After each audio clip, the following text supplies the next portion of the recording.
Eu queria falar aí de uma empresa que talvez uma das mais queridinhas aí da bolsa, né? VEG3. Pô, será que VEG3 está barato, está caro? E essa análise aqui que eu vou fazer, obviamente que a gente não tem tanto tempo para fazer uma análise mais aprofundada do ativo, mas pode ser utilizado para outras empresas que você está olhando. Entender se você vai executar algum tipo de estratégia nesse ativo ou não. Tá? Então, dos primeiros pontos aí que a gente olha, primeiro performance, depois risco, já que eu estou delegando risco para a ação, eu quero trabalhar com risco que seja baixo. Terceiro, preço. Pô, se eu tiver que comprar ação, vou estar comprando barato ou caro? Obviamente, usando o mercado de opções, a gente consegue deixar um ativo muito mais barato. Então, isso daqui também que é a mágica da coisa. Exemplo ali da Ford, né? Eu acho que talvez o Alan, que tá aí, ele tenha pegado a Ford com a gente na Mentoria Opções Experience, lá no ano passado. E a gente seguiu executando as estratégias de renda, lançamento coberto, lançamento sintético com ativo, um strangle vendido, ou as estratégias ganha-ganha de J.D. Lizard, enfim, essas outras estratégias. O meu preço médio de aquisição caiu para R$ 7,99. E o ativo só bateu esse valor na crise de 2008 e no Corona Crash. Ou seja, eu peguei no ano passado a $16, meu custo caiu para R$ 7,99. Então essa é um poder absurdo aí que o mercado de opções tem. Então um dos primeiros pontos, obviamente, para a gente não se ferrar na escolha dos ativos, é entender a performance da empresa. Se a gente for olhar aqui, e uma das coisas interessantes, né, que eu gosto de olhar em termos de performance, é que a companhia ela tenha pelo menos um lucro líquido presente, consistente. Pô, lucro líquido positivo aí, pelo menos nos últimos 5 a 10 anos. No caso da VEG, a gente tem aí uma condição muito interessante, porque ela tem um crescimento do seu lucro líquido. E há vários e vários anos com esse crescimento do lucro líquido dela. Então, esse é um ponto positivo em termos de performance. Bom, eu gosto de olhar muito a margem líquida também, né? O quanto que a empresa tem de receita e o que está sobrando de lucro. Porque, evidentemente, se a margem líquida é pequena, qualquer queda na receita ou necessidade de aumento de custos, com qualquer eventualidade, pode comprometer o resultado da empresa e vai comprometer, obviamente, as ações que você tem. Então, normalmente, os ativos que têm uma vantagem competitiva de longo prazo, empresas boas, elas trabalham com uma margem interessante. Só que se você... uma margem acima de 20%, né? Só que se você olhar a VEG, ela não tem essa margem. Só que ela tem muita consistência na margem que ela tem, independente dos cenários que o mercado vai passando, e consegue crescer cada vez mais e mais o seu lucro líquido. Então isso é um ponto positivo aqui para a companhia. Outra coisa interessante é que ela consegue ter cada vez mais retorno sobre o capital investido. Então fechou 2022 aí com 24,7% de retorno sobre o capital investido. O que é muito bom, né? Imagina se a gente tivesse aí há vários e vários anos uma condição aí de um retorno sobre capital investido de 24,7%.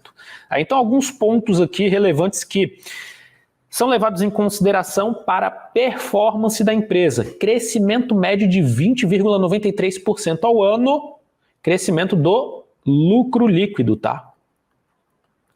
Então, é um crescimento muito absurdo. Se você for ver aqui, esse lucro líquido cresce em média 20,93%, mas desvia 18% para baixo, 18% para cima. Então, em termos, quando a gente está falando de lucro, né, que é uma coisa, uma variável mais sensível, no sentido de sofrer mais oscilações, as maiores variações, é um desvio aí relativamente baixo.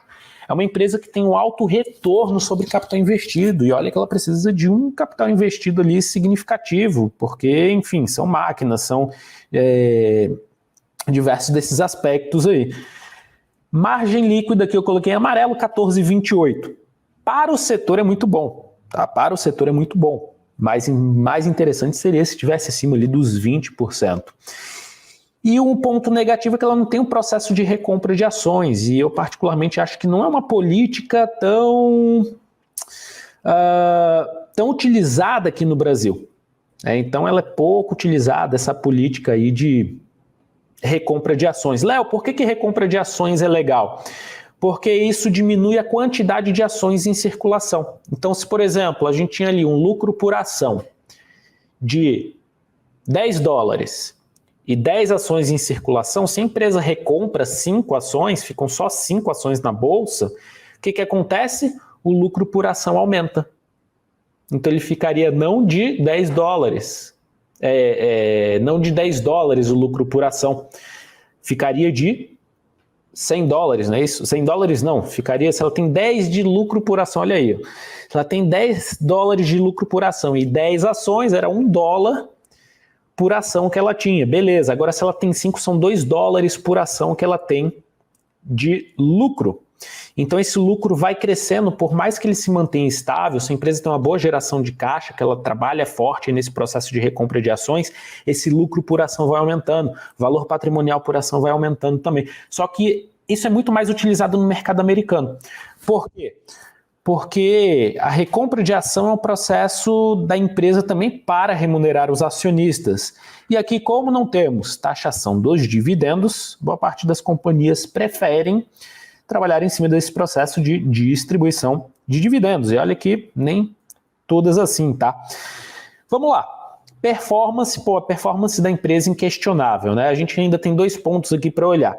Primeiro ponto, risco da empresa, e o segundo ponto é preço.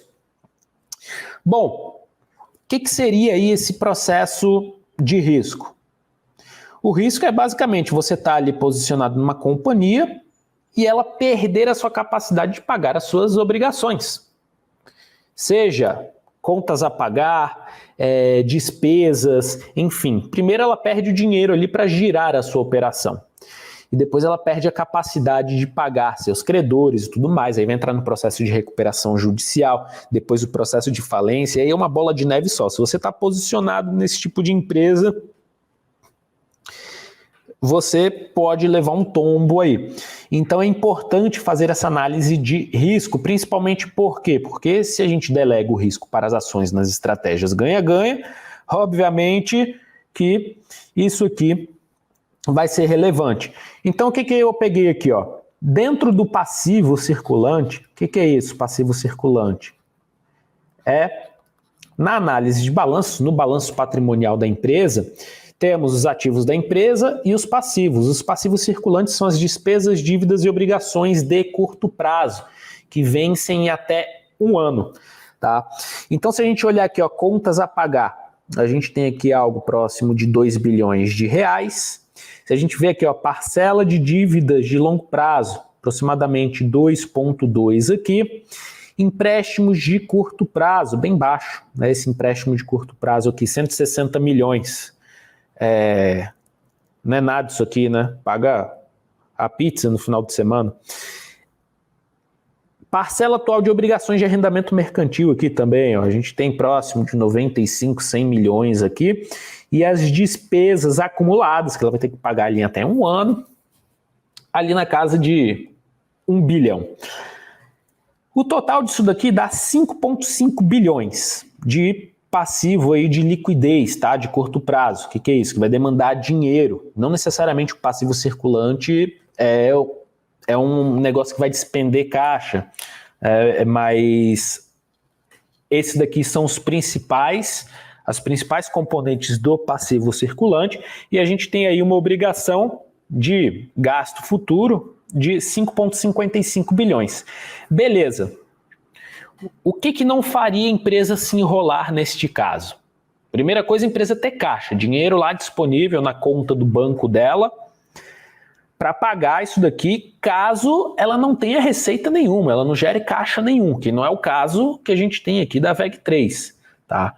A segunda coisa, a empresa nem precisa ter muito caixa, tem empresas que nem mantém muito caixa, por quê? A geração de caixa dela, geração de lucro dela, paga com folga isso daqui. A gente vai ver até no outro ativo que eu vou mostrar isso aqui de forma mais significativa. Então, se a gente for olhar aqui, empresa de caixa, beleza, tem quase 800 milhões. Se a gente olhar aqui, contas a receber, dinheiro que ela tem para receber em até 1 ano aí, aproximadamente 6 bilhões. Então, isso daí já pagaria com tranquilidade o que ela tem de passivo circulante, os investimentos de curto prazo que ela pode liquidar, eventualmente vai chegar ali na casa dos 500 milhões, e o EBITDA. Léo, o que é o EBITDA? É o lucro antes dos juros, impostos, depreciação e amortização. É também uma medida, usam bastante o EBITDA para medir o potencial de geração de caixa de uma companhia. Então ela tem ali ainda folga, 6,72 bilhões. Onde é que a gente vê as empresas se complicando nisso daqui? Cara, a empresa começa a tomar muita dívida e aí começa a fazer dívida de curto prazo para fazer rolagem de dívida, aí tem uma despesa gigantesca ali de curto prazo e ela não gera caixa o suficiente. Então o que ela vai fazer? Ela vai começar a mexer, botar a mão no patrimônio. Depois que ela bota a mão no patrimônio, ela vai começar a tomar mais empréstimo. E aí a bola de neve vai se enrolando, né? Então é esse tipo de empresa aí que a gente quer fugir. Se a gente for olhar aqui a dívida total dela, ó, dividido pelo EBITDA, ou seja, pelo que ela gera de caixa ali por ano, em menos de um ano, 0,7 anos aí, em menos de um ano ela conseguiria, só com a geração de caixa dela, pagar todas as suas dívidas, tanto as de curto prazo como as de longo prazo. Então, isso é uma característica bem interessante, porque mostra aqui que a empresa está com baixa alavancagem. Então, por mais que seja uma empresa que emprega capital industrial e tudo mais, que tem alto custo para você instalar alguma fábrica, algum equipamento, é uma empresa que tem baixa alavancagem, então ela gera caixa o suficiente para cumprir com todos esses projetos dela. É uma empresa com boa capacidade de pagamento de dívidas e de despesas de curto prazo, e a alavancagem histórica dela é baixa. Ou seja, há muito tempo ela gera caixa ali o suficiente para girar a operação, para expandir sem necessidade de pegar empréstimo. Então, isso daqui é uma coisa muito interessante, né? Tem até nesse livro aqui que eu li pela 4ª vez aqui, eu até tinha recomendado o pessoal ler. Esse livro eu comprei em 2013 e ele é bem legal, bem dinâmico, tá? Aqui, ó. Quem quiser a dica do livro, esse daqui, Warren Buffett, Análise de Balanços. E ele fala aqui, né, que a vida pega as pessoas pelos elos fracos dela. E ele fala que pela experiência dela, o elo fraco das pessoas e das empresas está em 2 pontos, bebida e alavancagem. Então, a alavancagem é um ponto muito importante aí para a gente ver se a empresa pode se complicar lá na frente ou não. Boa, Alan, pega esse livro aí, lê. Eu li em 2 dias, tá? Então ele é bem curtinho, bem rápido também e bem legal de ler. Agora vamos lá, pessoal. Não adianta a gente comprar um negócio ali que é bom, é fenomenal, mas que tá caríssimo, né? Então, já dizia aquela velha frase, é o que eu sempre falo, não dá nada mais lucrativo do que comprar boas empresas por bons preços.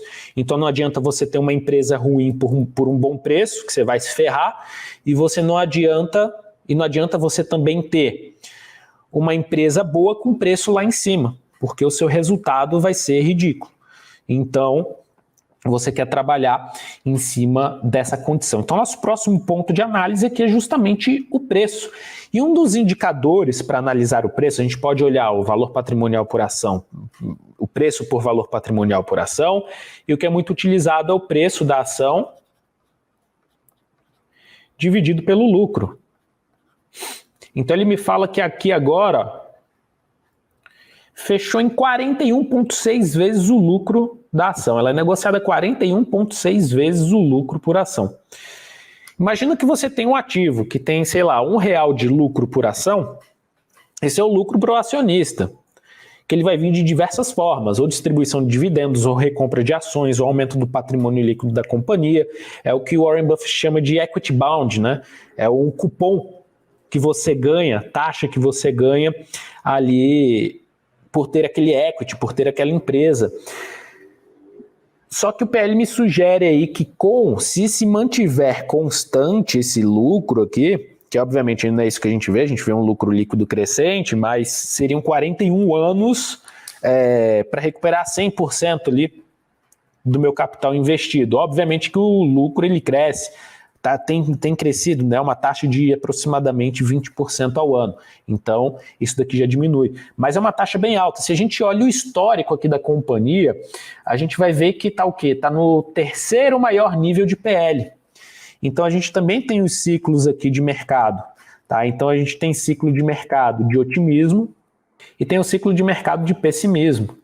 Onde é que normalmente as pessoas costumam comprar? Pessoa física aqui, ó. Quando está tudo otimista, o valuation das coisas está lá em cima. Aí entra aquele pânico do mercado, onde é que o investidor pessoa física vende? Aqui no pessimismo, quando está tudo barato. Olha que louco. Aí vem aquela euforia, sair no jornal, notícia, e o caramba, aí as pessoas vão lá e compram de novo tudo caro. Então, é a arte de comprar caro e vender barato, né? É justamente o processo contrário que você vai ver os institucionais, investidores estrangeiros fazendo. Então, esse PL ele mostra justamente em que parte desse ciclo que a gente tem ali para a empresa. E aqui eu peguei algumas empresas do setor, tá? Seja aqui no Brasil, seja em outros países, mas a gente tem aqui, ó, a VEG3, tá até, na verdade ela tá 41, pouquinho ali, né? Então tá mais estourado aqui que as outras empresas do setor. Obviamente a gente tem também uma das melhores companhias ali que a gente vai ter no setor. Bom, com isso a gente tem um índice PL aqui muito alto. Seria interessante esperar esse PL aqui cair para a empresa ficar num bom preço. Agora a gente sabe que é difícil o PL da VEG cair.